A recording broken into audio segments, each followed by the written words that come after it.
Previously on the Privateer.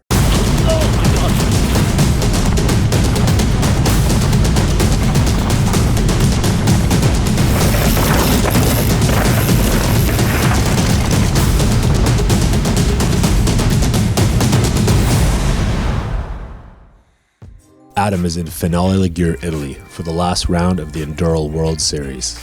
After a successful race in Whistler, Adam is eager to test his skills against the world's best in his first professional race abroad.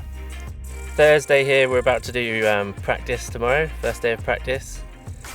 We've already track walked all 4 stages. We've hiked up to a trail called Karma. Hopefully it will do us good for some good karma.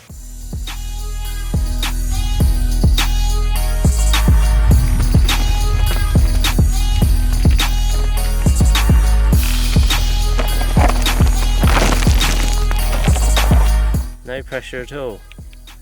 There was quite a big build up to Whistler, you might have noticed. So there's some different challenges. We had to figure out how to find all the trails and figure out where the best pasta joints are and, you know, which way is it to the beach.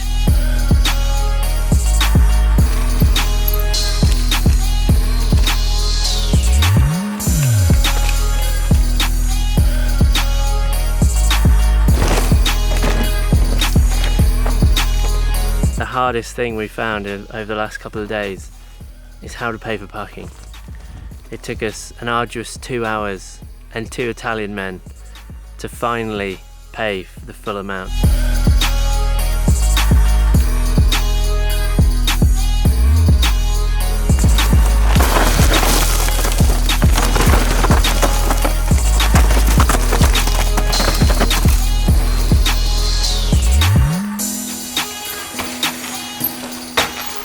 Ah, what a nice castle. Scenery, lovely castle.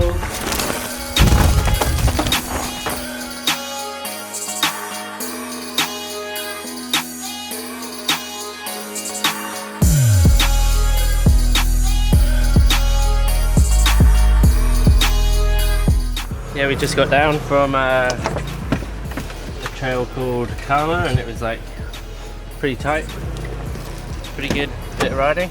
Yeah, time for some food.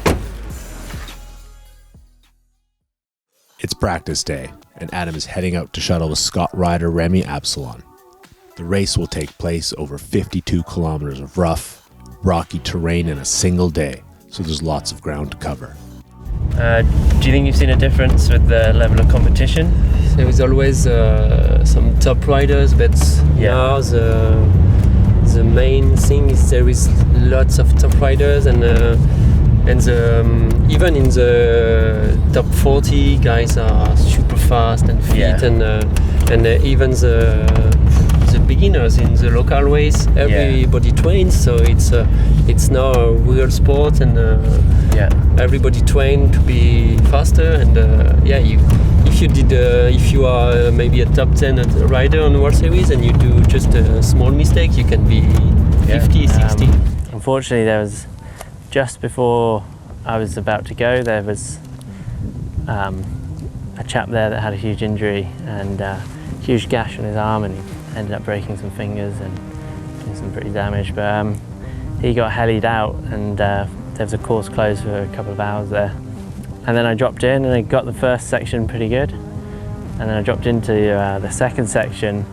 I'm not sure what happened, something just seemed to grab my front wheel and stopped it dead almost.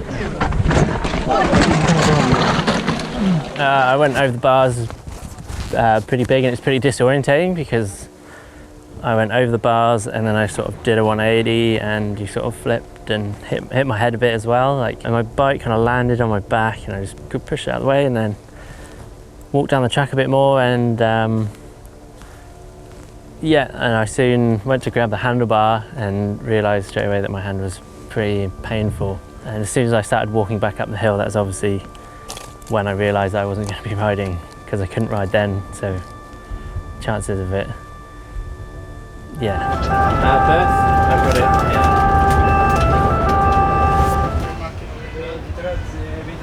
yeah, you can see it's pretty swollen.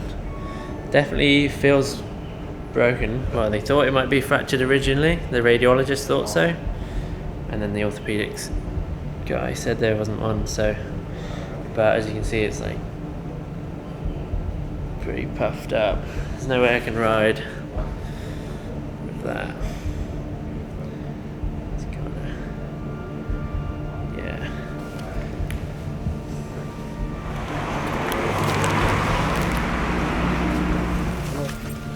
Do you want this rock?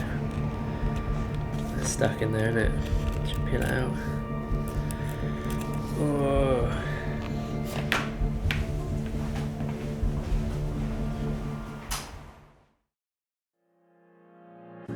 With an injured hand, Adam's weekend will be spent on the sidelines, not the result he was hoping for. Disappointed, Adam heads into town to talk race injuries with pro riders Johan Borelli and Jesse Melamed.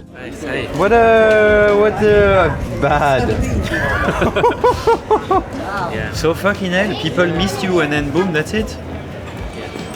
Everybody was like, where is Adam? Where is Adam? Yeah, that's funny, right? Yeah. That was, at first I was like, who are they talking about? Are they talking about Adam Craig? And then I was like, fucking hell, no, it's Adam. Yeah. It's pretty funny. How do you deal with being on the sidelines? Just like anything, you take a positive out of any situation, and it's a bummer not to be able to race. I think you can be frustrated for like one day or two, and then you pass to something else. Yeah, you can definitely ride through a lot in a race run, can't you? Yeah. And just blank it out and get on with it. But I was thinking of doing that with this, but it's for sure. So I tried to put my hand up. No, but it's too ugly right now. It's too much. If you're injured going in off season, you can kind of take it easy and take your time with it. There's no sense in rushing it. Yeah, you will be taking the risk to ride at 60% on this kind of stuff and crash again, getting injured more. You know, as maybe stupid as mountain bikers are, I really, as long as I possibly could, like for my collarbone and my hand, I spent 4 weeks solid, absolutely nothing. Collarbone I was in a sling because I didn't have to be, but hand, I was in a splint for 4 weeks, didn't do anything. You like to push too hard sometimes. Yeah. That's a little bit your style. Yeah, I quite like doing it. Trying too hard. We should put back, at this moment, we should put back the thing in the first video.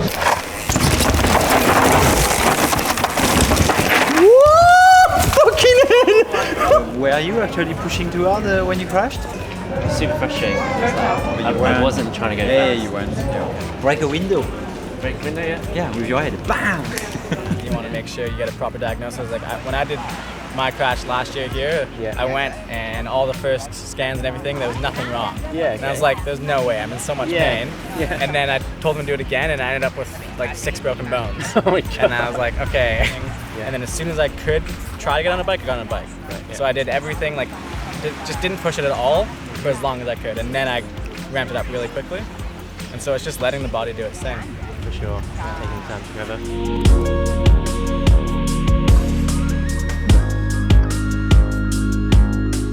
This isn't how Adam envisioned race day, but he's making the most out of his situation. Oh, we're not going to let this get in the way of our fun. We're about to go up and spectate on stage 4, one of the most epic final sections of the trail. Should be brilliant. Yeah, the camera doesn't really do the bottom of stage 4 justice. It's incredibly gnarly, loose, and there's spectators lining the sides, and the sides of the track are what you really want to be riding on. Is like this smoother bits on the edges. Yeah, the holes are way bigger than they look on camera in real life. Yeah, Ali! Nice bike. Yeah, I'd rather be there, you know, on that side of the tape.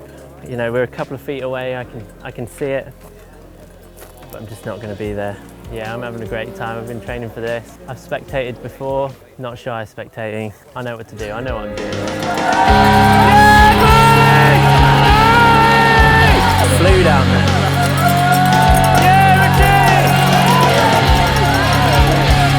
Richie Rude, visibly faster than anyone else.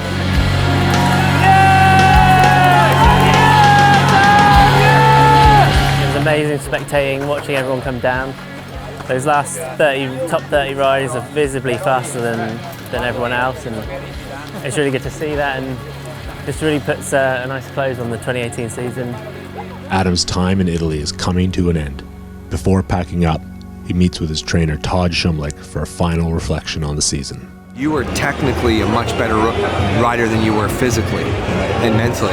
So I knew the training, anything we did, even if we built, a brick shithouse, even if you went out and I just told you to go cut trees down, something that was going to have you disciplined towards having a regiment was going to change you mentally, and you could see that, like you said, you're just more composed about your racing. Because I guess what I've always thought is like, if I try harder on this bike ride, I'll go faster. But it doesn't work like that. It's like, if I've done the training in the gym, I'm stronger, so I'm not trying like harder to go quicker, I just am going quicker. Everybody wants to know, like, how was the year? How much does the training make a difference? How's it being a privateer? And I'm more interested in, what do you think this has done for you going forward? Instead of looking back, what's 19 look like to you in your own mind right now? Well, I'd love it to be a lot more racing. I'm just executing what I've learned this year. Like, I've learned so much this year from so many top guys and from yourself going through the program. And I've been learning throughout the year, but I know it would take a few years to execute what I've learned.